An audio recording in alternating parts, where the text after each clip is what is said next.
parle. Chaque jour, Charles et Carole vous présentent la leçon de l'école du sabbat.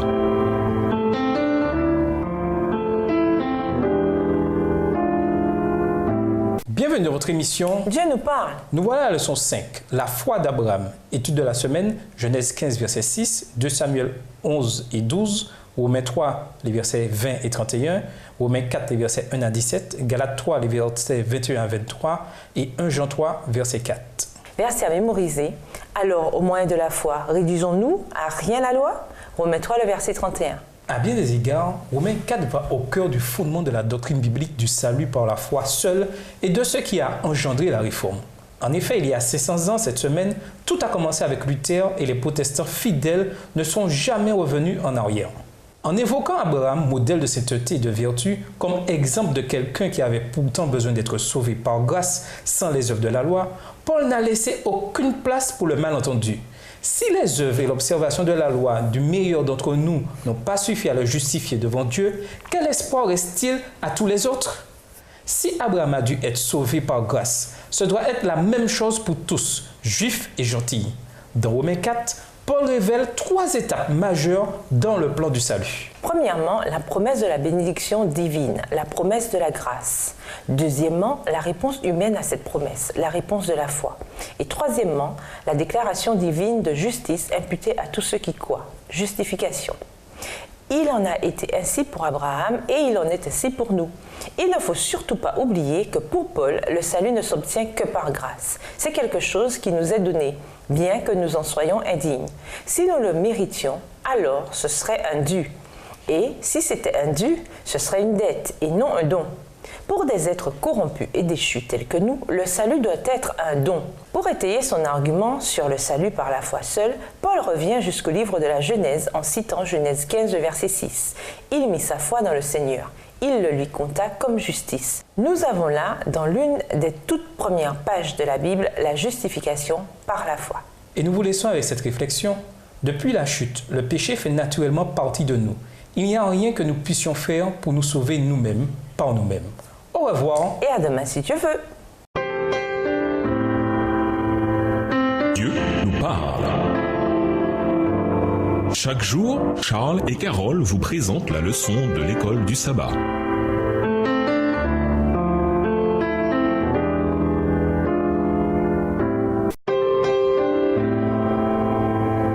Dieu nous parle. Chaque jour, Charles et Carole vous présentent la leçon de l'école du sabbat.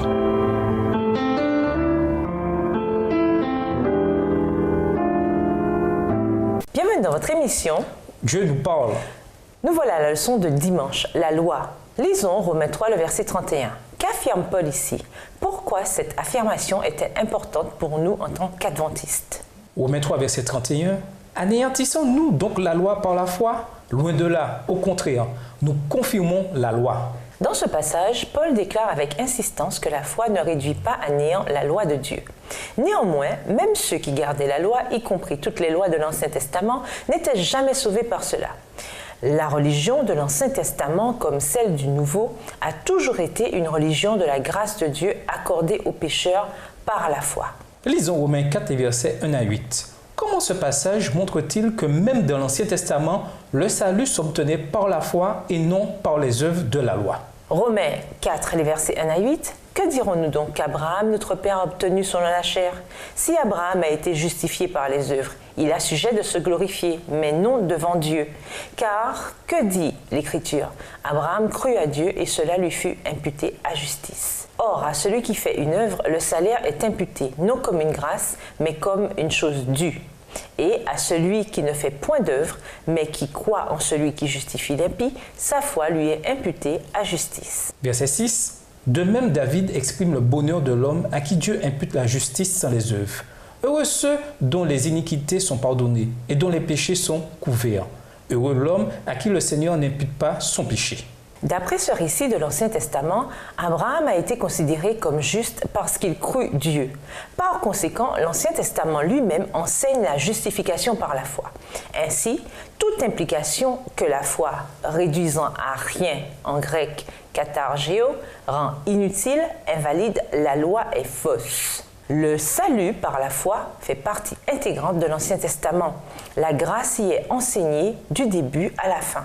Par exemple, tout le rituel du sanctuaire n'était-il pas une représentation de la manière dont les pécheurs sont sauvés non par leurs propres œuvres, mais par la mort d'un substitut?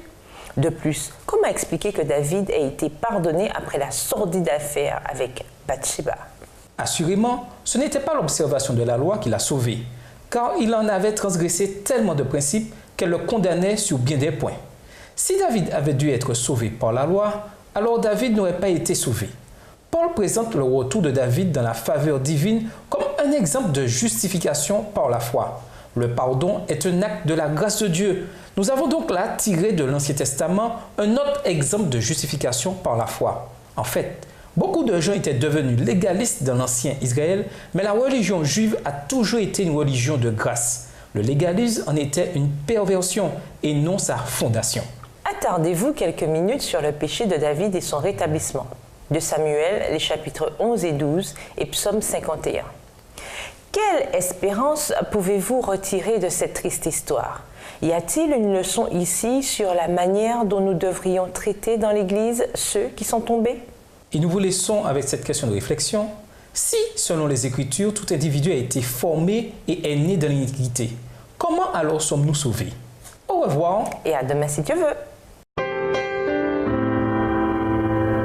Dieu nous parle. Chaque jour, Charles et Carole vous présentent la leçon de l'école du sabbat.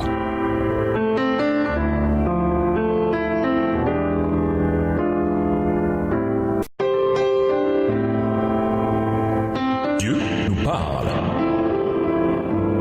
Chaque jour, Charles et Carole vous présentent la leçon de l'école du sabbat.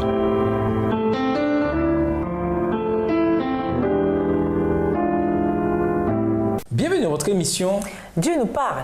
Voilà la leçon de lundi, dette ou grâce. La question que Paul traite ici dépasse la simple théologie. Elle va au cœur du salut et de notre relation avec Dieu. Si l'on croit que l'on doit gagner son acceptation, que l'on doit atteindre un certain standard de sainteté avant d'être justifié et pardonné, alors naturellement, l'on se tournera vers soi et l'on regardera à soi et à ses actions. La religion peut devenir extrêmement égocentrique et c'est pourtant bien la dernière chose dont nous ayons besoin. A contrario, si l'on saisit la grande nouvelle que la justification est un don qui vient de Dieu, totalement immérité, comme il est facile et naturel de concentrer notre attention sur l'amour et la miséricorde de Dieu au lieu de ne penser qu'à soi-même. Et au final, qui a le plus de chances de refléter l'amour et le caractère de Dieu? Celui qui se préoccupe de lui-même ou celui qui se préoccupe de Dieu? Lisons Romains 4, les versets 6 à 8. Comment Paul développe-t-il ici le thème de la justification par la foi? Romains 4, versets 6 à 8. De même, David exprime le bonheur de l'homme à qui Dieu impute la justice sans les œuvres. Heureux ceux dont les iniquités sont pardonnées et dont les péchés sont couverts. Heureux l'homme à qui le Seigneur n'impute pas son péché. Le pécheur doit s'approcher du Christ avec foi, s'approprier ses mérites, déposer ses péchés sur celui qui s'offre à les porter et recevoir son pardon. C'est pour cela que le Christ est venu dans le monde. Ainsi, la justice du Christ est imputée aux pécheurs repentants et croyants. Celui-ci devient membre de la famille royale. Paul poursuit en expliquant que le salut par la foi est non seulement pour les Juifs, mais aussi pour les gentils. Romains 4, les versets 9 à 12. En fait, si l'on veut être précis, Abraham n'était pas juif. Ses ancêtres étaient païens. Josué 24, le verset 2. La distinction gentil-juif n'existait pas à son époque. Quand Abraham a été justifié, Genèse 15, verset 6, il n'a même pas été circoncis. Ainsi, Abraham est devenu le père aussi bien des incirconcis que des circoncis, ainsi qu'un grand exemple pour Paul qui a pu démontrer l'universalité du salut.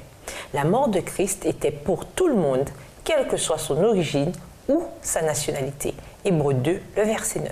Étant donné l'universalité de la croix et ce qu'elle nous dit sur la valeur de chaque être humain, pourquoi les préjugés raciaux, ethniques ou nationaux sont-ils une chose aussi horrible? Comment apprendre à reconnaître l'existence des préjugés en nous et, par la grâce de Dieu, l'éliminer de notre esprit? Et nous vous laissons avec la question du jour. Quel secteur de votre vie le Saint-Esprit a-t-il éclairé? Vous a-t-il poussé à changer? Au revoir. Et à demain si Dieu veut.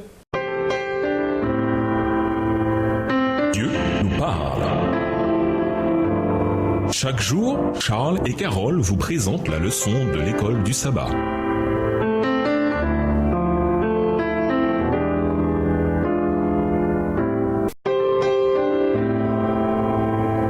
Dieu nous parle. Chaque jour, Charles et Carole vous présentent la leçon de l'école du sabbat.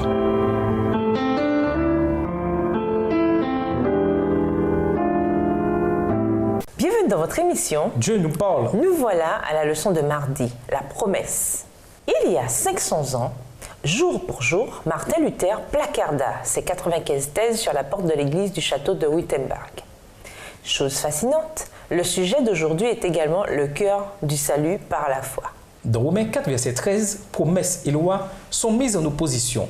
Paul cherche à établir un cadre vétérotestamentaire de son enseignement sur la justification par la foi.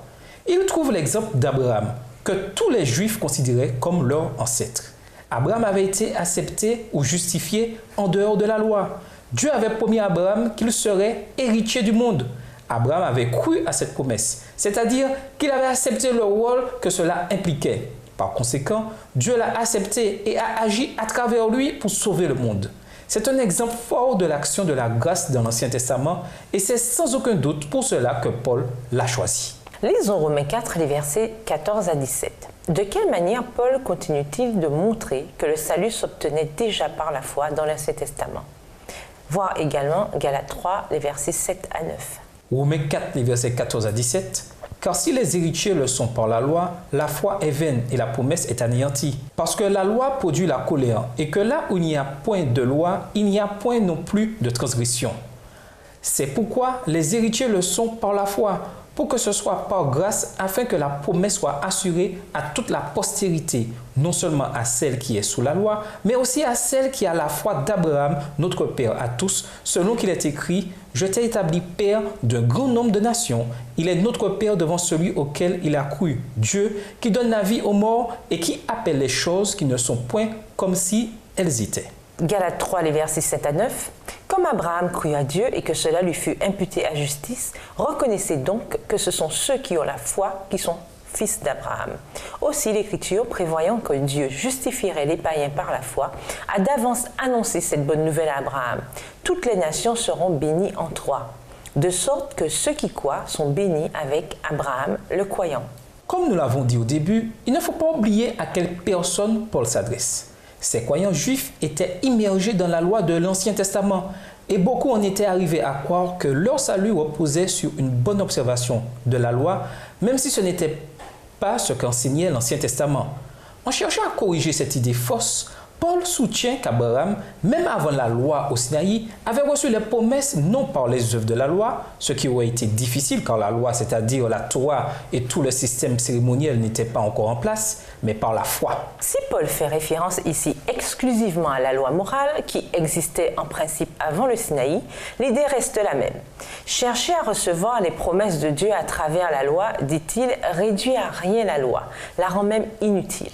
Ce sont des paroles terribles, mais ce qui l'intéresse, c'est que la foi sauve, tandis que la loi condamne. Il tente d'enseigner la futilité d'une quête de salut à travers ce qui mène précisément à la condamnation. Nous avons tous, juifs et gentils, transgressé la loi, et ainsi, nous avons tous besoin de la même chose qu'Abraham, la justice salvatrice de Jésus, qui nous est imputée par la foi, vérité qui a fini par donner naissance à la réforme protestante. Et nous vous laissons à cette question de réflexion. Quelle pratique quotidienne peut vous aider à prendre conscience de votre propre condition et à recevoir la puissance libératrice de l'Évangile? Au revoir. Et à demain si Dieu veut. Dieu nous parle. Chaque jour, Charles et Carole vous présentent la leçon de l'école du sabbat.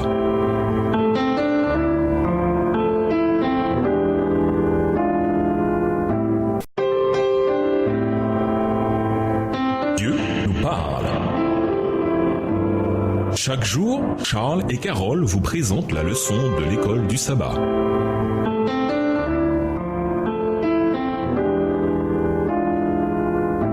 Bienvenue dans votre émission. Dieu nous parle. Voilà la leçon de mercredi, la loi et la foi. Comme nous l'avons vu hier, Paul a montré que les interactions entre Dieu et Abraham prouvaient que le salut ne vient que par la promesse de la grâce et non par la loi. Ainsi, si les Juifs voulaient être sauvés, ils devaient abandonner leur confiance en leurs œuvres et accepter la promesse abrahamique désormais accomplie dans la venue du Messie. C'est exactement la même chose pour quiconque, juif ou gentil, pense que ses bonnes œuvres suffisent à le mettre en règle avec Dieu. L'idée d'après laquelle un homme peut se sauver par ses œuvres se trouvait à la base de toutes les religions païennes. Partout où elle s'établit, elle renverse les digues qui s'opposent à l'envahissement du péché. Qu'est-ce que cela signifie? Pourquoi cette idée que nous pouvons nous sauver nous-mêmes par nos œuvres nous expose-t-elle autant au péché? S'il existait une loi qui puisse donner la vie, ce serait forcément la loi de Dieu. Or, Paul dit qu'aucune loi ne peut donner la vie, pas même la loi de Dieu, car tous ont transgressé cette loi et tous sont donc condamnés par elle. Mais la promesse de la foi, plus pleinement révélée à travers Christ, délivre tous les croyants qui, autrement, se retrouveraient sous la loi. Autrement dit, ils sont libérés de la condamnation, ainsi que du fardeau qui consiste à vouloir obtenir le salut par la loi. La loi devient un fardeau quand elle est présentée sans la foi, sans la grâce. Car sans la foi, sans la grâce, sans la justice qui vient par la foi, être sous la loi signifie être sous le fardeau et la condamnation du péché. Quelle est la place de la justification par la foi dans votre marche avec Dieu? Autrement dit, que pouvez-vous faire pour vous assurer qu'elle n'est pas brouillée par d'autres aspects de la vérité au point de perdre de vue cet enseignement crucial? Après tout, à quoi servent ces autres enseignements sans celui-ci? Et nous vous laissons avec cette question de réflexion. Est-ce que je renonce à moi-même chaque jour et permets à Dieu de vivre en moi? Au revoir. Et à demain si Dieu veut. Dieu nous parle. Chaque jour, Charles et Carole vous présentent la leçon de l'école du sabbat.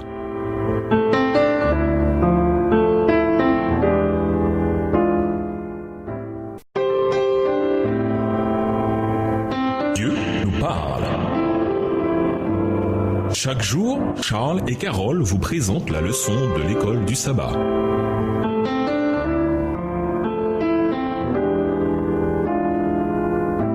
Bienvenue dans votre émission. Dieu nous parle. Nous voilà à la leçon de jeudi, la loi et le péché. Nous entendons souvent les gens dire que sous la Nouvelle Alliance, la loi a été abolie. Et ils citent des versets qui, selon eux, prouvent ce qu'ils avancent. Pourtant, ni la logique derrière cette déclaration, ni la théologie ne sont très solides. Lisons 1 Jean 2, les versets 3 à 6, 1 Jean 3, verset 4 et Romains 3, verset 20. Que nous dit ces textes sur le lien entre la loi et le péché? 1 Jean 2, les versets 3 à 6. Si nous gardons ses commandements, par là nous savons que nous l'avons connu.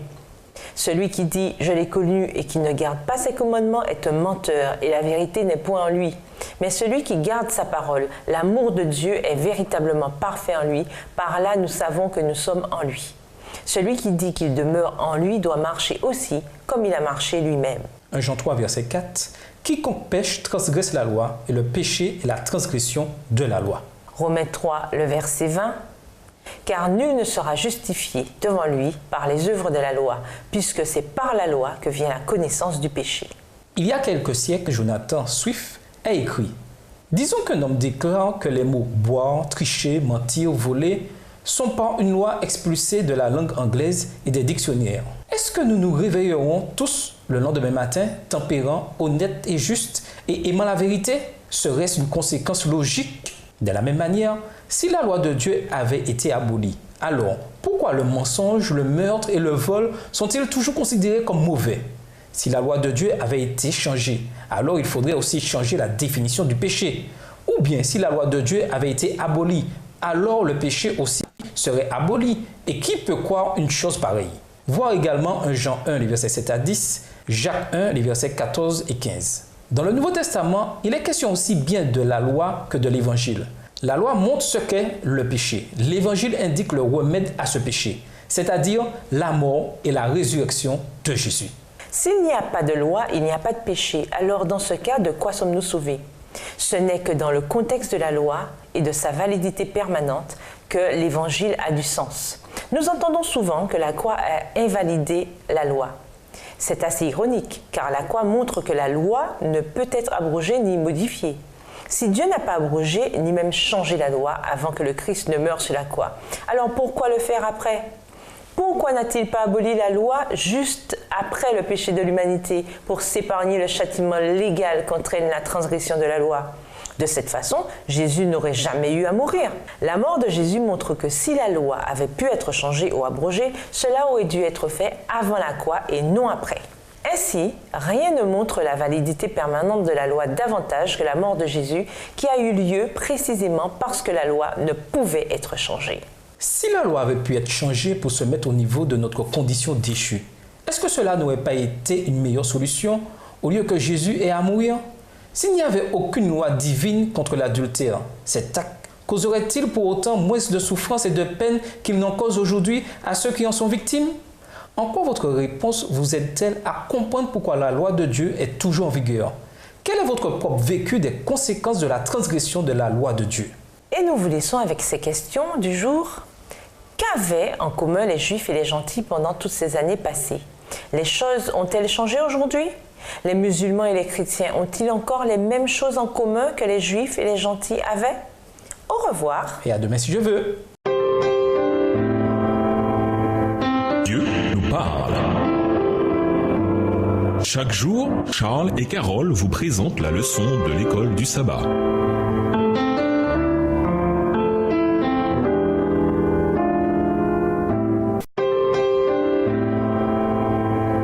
Dieu nous parle. Chaque jour, Charles et Carole vous présentent la leçon de l'école du sabbat.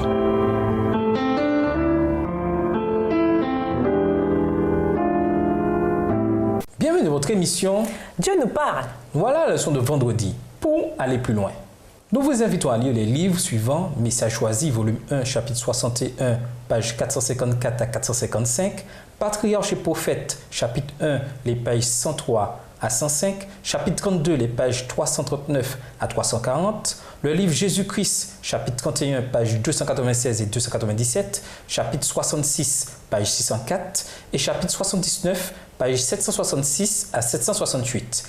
Tous ces livres ont été écrits par Ellen G. White.